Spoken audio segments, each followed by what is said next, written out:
जय हिंद दोस्तों। आज हम आपको 10th क्लास की मैथ का चौथा चैप्टर द्विघात समीकरण की प्रश्नावली 4.2 का तीसरा सवाल निकलवाएंगे। उससे पहले हमने सारे सवाल निकलवा दिए हैं। तीसरा सवाल क्या है हम देख लेते हैं। तीसरा सवाल है, ऐसी दो संख्याएं ज्ञात कीजिए जिनका योग 27 तथा गुणनफल 182 हो।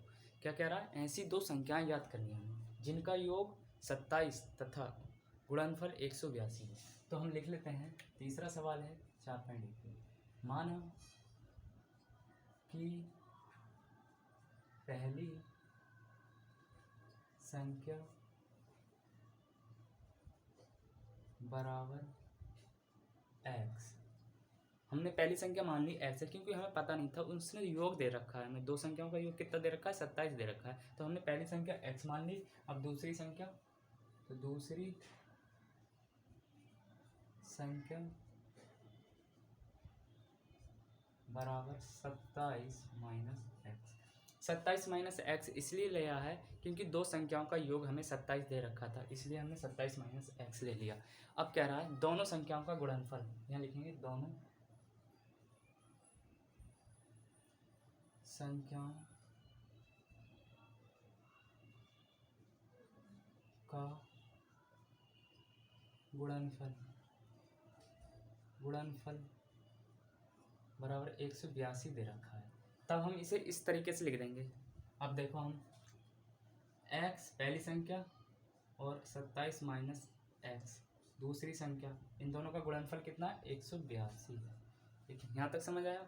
स्टेप बाय स्टेप समझना है, क्योंकि अक्सर जो है आपके कभी कभी छोटे फैसले ही आपकी ज़िंदगी को बदल देते हैं। इसीलिए यहाँ पहले बेसिक से समझो। यहाँ छोटा है मगर पद, यहाँ छोटा है मगर समझने का है। यहाँ समझ लिए तो पूरी द्विघात समीकरण इसी पर आधारित निकल जाएगी, क्योंकि कभी कभी आपके छोटे ही फैसले आपकी पूरी ज़िंदगी को बदल कर रख देते हैं। तो ध्यान से देखिए, यहाँ अब x की गुणा इस वाले ब्रैकेट वाले से करवानी है, तब आ जाएगा 27x और माइनस के x² और बराबर 182। यहाँ तक समझ आया? अब कुछ नहीं करना है। देखो इस वाले को इधर को ले जाओ, x माइनस के और यहाँ ये प्लस के आ जाएंगे, 27x बराबर 182। ऐसे ही चलते रहेंगे।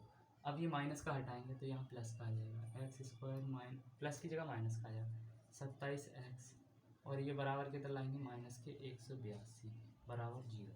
यहाँ तक समझ आ गया? अब कुछ नहीं करना है, हमें ऐसे दो संख्याएं लेनी हैं जिनका योग 27 और गुणा करने पर 182 आए। तो हमें 182 के ऐसे गुणनखंड फैक्टर कर लेना है, गुणनखंड कर लेने हैं जो कि हमें योग करने पर 27 और गुणा करने पर उन दोनों की 182 प्राप्त हो। तो सबसे छोटी संख्या से इसे काट देते हैं। देखो कौन सी संख्या सबसे छोटी है?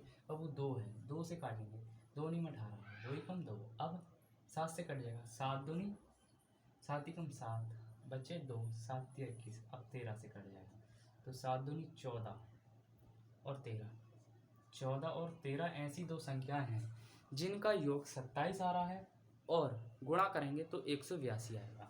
तो अब यहाँ से ध्यान से देखना, हम इसे x² minus 14x minus 13x minus 182 बराबर 0 इस तरीके से लिख देंगे। अब कुछ नहीं करना है लोग, यहाँ इस x को इस तरीके से खोल के लिखेंगे तो ये मिलेगा, तो और 14 गुणा x करेंगे तो ये मिलेगा। तो हमें एक x कॉमन दिख रहा है तो इस x को बाहर ले लेंगे, मतलब एक से दिख रहे थे, ध्यान से देखना, एक से दिख रहे हैं तो एक x को बाहर ले लेते हैं। ठीक है, तो एक x को हमने बाहर ले लिया, बचा यहाँ एक x और बचा उधर 14, माइनस का साइन आ गया। अब यहाँ 13 के 13 ऐसे आएंगे, 13 से भाग 182 को देंगे तब फिर ये आ जाएंगे, फिर 14 आ जाएंगे बराबर 0। इतना समझ आया? अब देखो ये x है, इसके साथ मिल जाएगा 13 के, क्योंकि भैया हम 13 के साथ जाएंगे तो अब ये 13 के साथ चला जाएगा, आ जाएगा x माइनस 13 और ये इन दोनों में से ये एक से दिख रहे हैं, एक ले लो बाबू, एक की ज़रूरत है तो हम एक ले लेते हैं, x बराबर 14। अब 13 को 0 के सफ़ेद रख दो, 13 माइनस के 13 बराबर के उधर जाके माइनस प्लस के 13 पहला पद।